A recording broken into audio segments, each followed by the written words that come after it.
the headlines, ease of doing business, Wabote expresses delight over NCDMB's latest ranking. Oshibanjo leads Energy Group to the USA in pursuit of partnership. Obi urges federal government to name and shame crude oil thieves. Hello and welcome to Value Chain News. I am Naomi Oleribe. The Executive Secretary of the Nigerian Content Development and Monitoring Board, NCDMB, Engineer Simbi Wabote, has expressed gratitude over the emergence of NCDMB as the best in ease of doing business rating from January to June 2022. The ranking, he said, testifies to the impressive level of work that we have put into delivering quality service over the years, while challenging the staff of the board not to relent in tasks of delivering quality service at all times.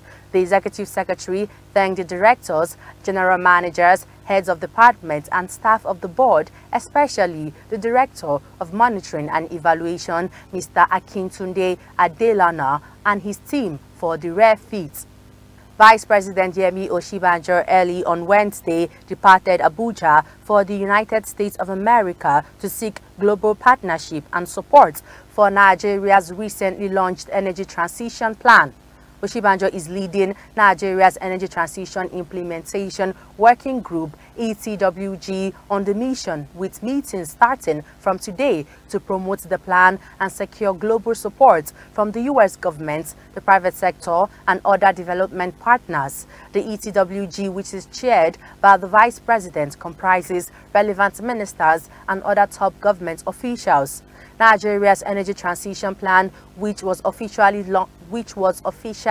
launched last week at the Global Virtual Event, is a homegrown, data-backed and multi-pronged strategy development for the attainment of 2060 net zero emission commitments in 5 critical sectors, which include power, cooking, oil and gas, transport and industry.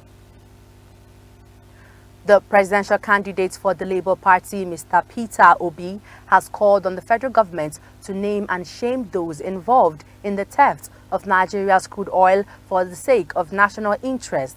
The former Anambra State governor made the call on Wednesday via Twitter. Speaking on the matter, Obi said, "I am struck and intrigued by the news reports linking highly placed Nigerians to oil theft. Same has been the case with financing insurgency and Boko Haram. When will the federal government summon the political will to publicly name such persons? In the national interest, there should be no sacred cow," will be added. Activities of saboteurs and crude oil thieves has become the bane of the oil industry in Nigeria, making it impossible for the country to meet up with its Organization of Petroleum Exporting Countries OPEC's quota in recent years. Energy markets should expect G7's plan for capping the price of Russian oil, even if the group's finance ministers remain uncertain about how such a price-fixing scheme would work. According to the Wall Street Journal, citing unnamed sources familiar with the matter, G7 finance ministers will review the price cap plan and commit to its implementation during a Friday meeting.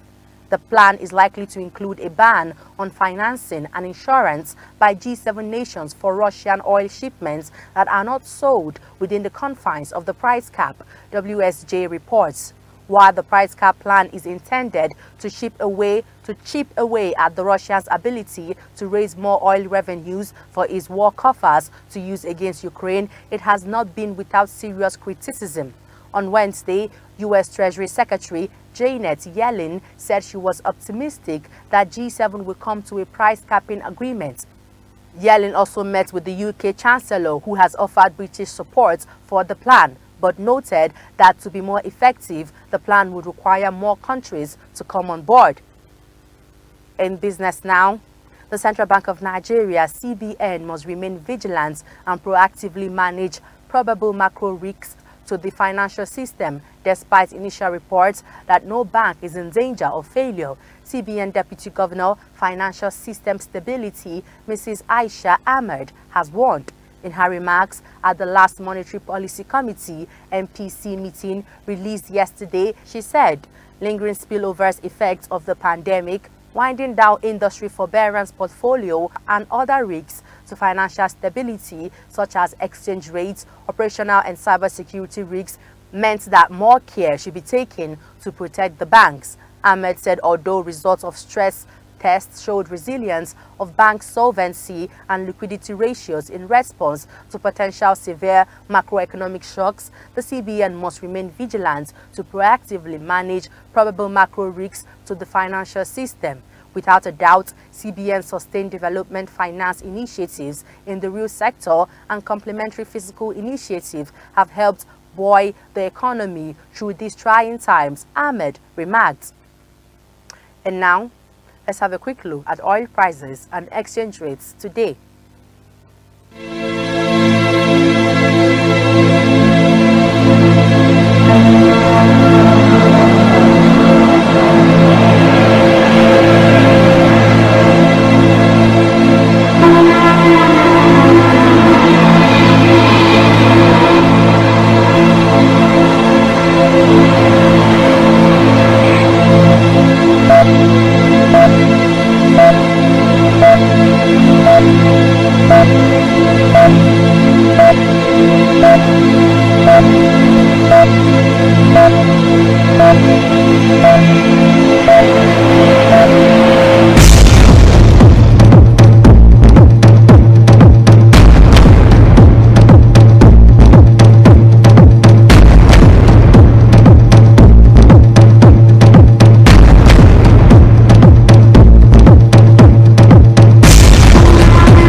And that's the oil prices and exchange rates today. Don't forget to subscribe to our official YouTube handle and also follow us on all our social media handles via Facebook, Twitter, and Instagram.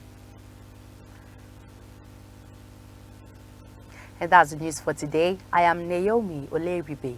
Thank you for watching. Good afternoon.